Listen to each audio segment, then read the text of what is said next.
This is the story of a French national who came to India in 1974. Since then, actually 73 came, but since 74 he is serving the Hare Krishna movement in Hyderabad. He is one of our colleagues, senior colleagues here. So he was a young man, French. So that time you could drive right from Europe via the Middle East, via Afghanistan. The direct route driving was possible. So a bunch of them, young men, they drove their vehicle, right from the West Asia to Middle East to, and they landed in the northern India. So the group dispersed. Now two of them, his name is, by the way, Anandamaya Dasa. He was initiated by Srila Prabhupada. So he and his friend, they split from the group and they went to hiking in Himalayas. While hiking up in the mountains, they were upper reaches of Himalayas, and they sought some shelter in one of the remote villages up there. And villagers in general in India, anywhere, they are quite hospitable. So they welcomed these both of them, and they gave them a place to sleep at night. So they laid out their sleeping bag. It was quite cold and was snowing a bit. Very pleasant, very heavenly. And as they are drifting to sleep, then he hears some villagers singing. Now, because of cold, dense atmosphere, the sound travels long, distances. So they heard a song, a phrase being repeatedly sung. So his friend was tired, he slept off. He could not. He tuned into what was being sung. They were singing actually a Hare Krishna Maha Mantra. Hare Krishna, Krishna Krishna, Hare Hare. Hare Rama, Rama Rama, Hare Hare. Over and over again. So he tuned for quite some time before drifting off to sleep. He woke up quite fresh. And then they set out for their hiking. They thanked the villager, probably paid them something, and then on their way they were. So as they were proceeding, so they landed in a dangerous patch where the snow, actually it had snowed last night and it was quite deep. They were like sinking, unable to go.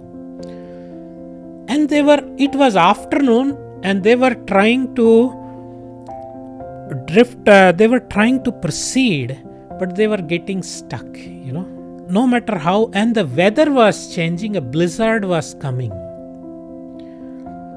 And it was very important for them to take a shelter now. So as he was getting stuck at that time, they were panicking. Somehow or other, our friend Anandamaya Das, he remembered the song, and out of some inspiration, he started with every step, Hare Krishna, he was, then again next step, Krishna Krishna, Hare Hare, and suddenly they were mobile. And suddenly they, went up the ridge, saw the top ridge they reached, and they saw a shelter down below. And before the, blizzard took over, they could actually find a shelter.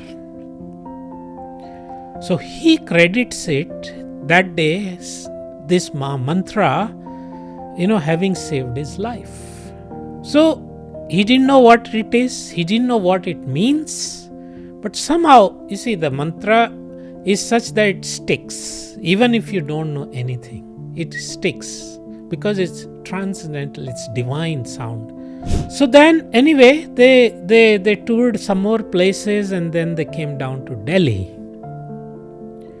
And then they came down to Hyderabad.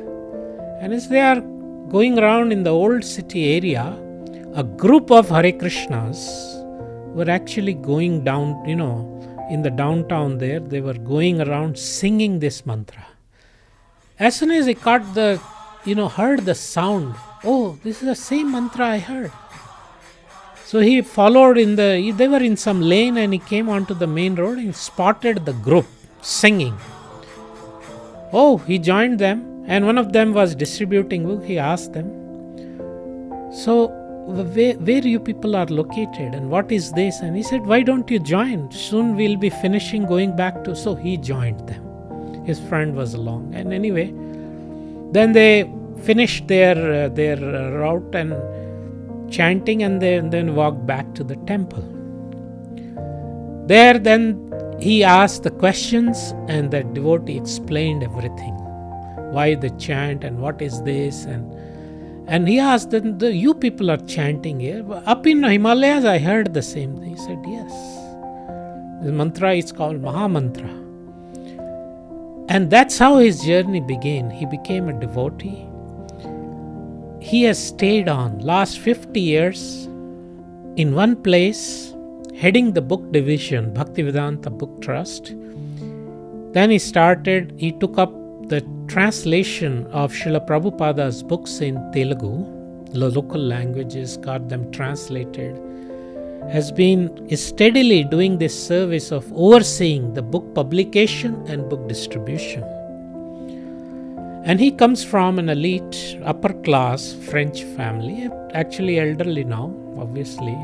So this is how the Maha Mantra actually has universal appeal. It doesn't require, any knowledge of Sanskrit. It doesn't require a cultural background, because it directly appeals to the soul.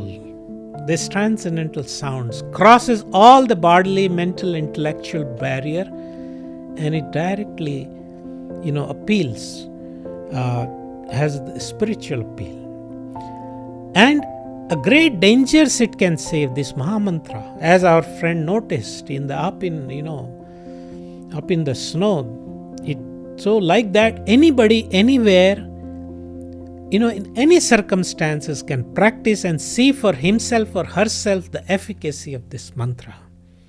Hare Krishna.